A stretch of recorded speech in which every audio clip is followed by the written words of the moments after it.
Time now for your JCTV Daily News Update with the latest in news. Into negotiations once international forces leave the country. Covering your local weather. If you were outside at all yesterday, you know that it was colder and windier than the North Sea in December. And the latest in Jimmy athletics.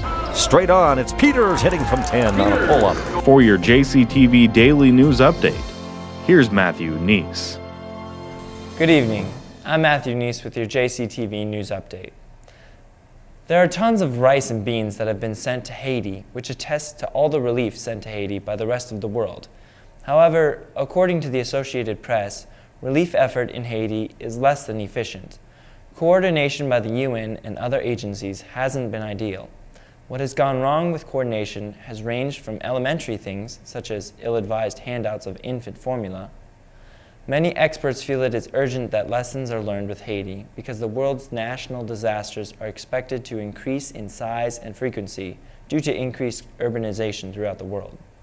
Also, many experts think that climate change is going to produce stronger and more extreme weather. As Haiti's seasonal rains approach, approximately 30% of 1.2 million newly homeless have received tents or tarpaulins to shelter their family.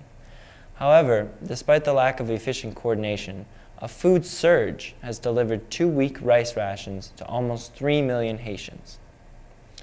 Gun control is a major social issue about which many people have strong views.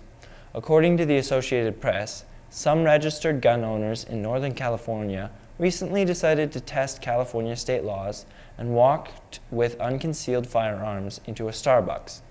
Nothing happened, apart from the gentleman ordering some coffee, of course. Starbucks has decided to continue serving registered gun-owning individuals who decide to bring their guns with them when they go to Starbucks. Of course, this is only in states where carrying a registered unconcealed weapon is permitted. This decision by Starbucks has upset many gun control activists, but has left many gun rights activists with smiles on their faces, as it gives momentum to an already energized push for more gun rights for Americans. Today we saw some patchy fog which lifted around noon. It was mostly sunny with a high of almost 20 degrees. We had a calm south wind of around 6 miles per hour. Tonight will be mostly cloudy with a low below 10 degrees. We'll begin to see some patches of fog as the night progresses. The wind is from the southwest with speeds from 3 to 7 miles per hour. Tomorrow should be slightly warmer than today was. Temperatures will be a little over 20 degrees. It should be mostly cloudy tomorrow with a north wind between 5 and 7 miles per hour. Looking at our extended 5-day forecast, Wednesday should be partly sunny with a high of about 25 degrees, with temperatures dropping to below 15 degrees on Wednesday night. On Thursday, we might see some melting snow as it will be mostly sunny with a high near 32 degrees. Friday should be even warmer with temperatures above 32 degrees. Friday night, we have about a 20% chance of seeing rain and snow. It will be a nice day for students traveling home for spring break on Saturday, as it will be mostly sunny with a high near 32 degrees.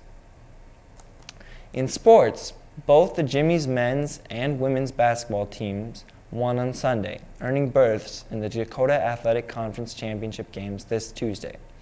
The men traveled to Spearfish, South Dakota, where they made 13 three-point attempts on their way to upsetting number 1 seed Black Hills State 78-67. The women stayed in Jamestown on Sunday, where they beat South Dakota Tech 77-64. The win gave the women's team their longest streak in school history.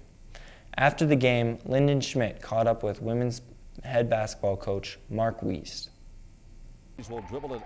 Sunday afternoon, the Jimmy women ballers secured a shot at the DAC championship game by staying on top of South Dakota Tech at the Civic Center 77-64. Their 24th win of the season marked an 11-year-old school record set by the 1999 squad, coached by none other than current AD Lori Paulson. Head coach Mark Wiest spoke about the win after the game. Well, we just wanted to be patient. I didn't think there was anything that really stood out with what we did wrong in the first half, besides the tempo. We really wanted to control the tempo in the game. And through the first half, we just never were able to quite do that. Part of it was the fouling. We put them at the free throw line a few too many times, and anytime they could do that, well, now they could get to the line, catch their breath, and keep the game at their pace. And that's what we didn't want. We really wanted it up and down the floor. Through the whole season, the leadership with 6 seniors have been really critical, and we've got some juniors that have played a lot of minutes also. And what happens on the floor during the course of the game is basically anything that's thrown at them is something they've seen before, and they just don't lose their composure. This team has really never been rattled this year, and in close games, I might be panicking a little bit more than they are, but they handle it really well. They do a great job of pulling together on the floor, and with that group, they're just good leaders, and they hang tough. That's probably the biggest key. They keep their heads up, they stay confident, and they stay poised all the time, and because of that, it's enabled us to win a lot of games this year. Our bench play, as far as we're concerned, is probably the best in the conference. We're probably deeper than most teams. Anytime you can bring Allison Epping and Allie Edwards off the bench, that's a pretty good start. Two girls that in the past have started a lot of games for us. They've played major minutes, and so in essence it's basically two more starters on the floor. And so those two, you know what you're going to get all the time. And we're glad that we're still playing. And I guess we didn't really care where the game was played at. To be in the DAC championship is going to be a lot of fun. For both teams, there's no pressure on either team. We're both in the national tournament. I think you'll just see a really good game, but it's been at least 5 years since we've won at Black Hill State, so I know that's something the girls are going to be thinking about. It's the toughest environment to play in the conference, but it's going to be a great atmosphere. So they've won 14 games in a row. They've been playing at a pretty high level, and eventually that streak's got to end. I guess we'd like to be the ones to end that streak. It'd be pretty sweet to celebrate a championship on their floor. Thanks, Lyndon. While the women are in Spearfish playing Black Hills, the men's team will host South Dakota School of Mines at the Jamestown Civic Center. The game starts tomorrow evening at 7 o'clock. The men's baseball team started play on Sunday and split their first series of the year. The Jimmies traveled to the Metrodome in Minneapolis, where they lost to University of Wisconsin-Parkside on their first meeting, 5-3, but demolished Parkside in the follow-up game, 12-5. Today, the Jimmies will take on Bethel College at the Dome.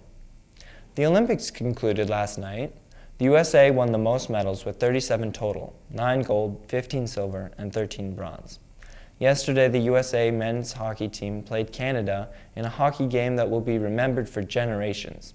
In the final seconds of regulation, the US, who had been down 0-2, scored the goals needed to send the game into overtime. However, in overtime, Sidney Crosby took over the game for Team Canada as they defeated the U.S. for gold. Final score, 3-2. This has been your JCTV News Update. I'm Matthew Nies, connecting the campus with the community. Have a great evening.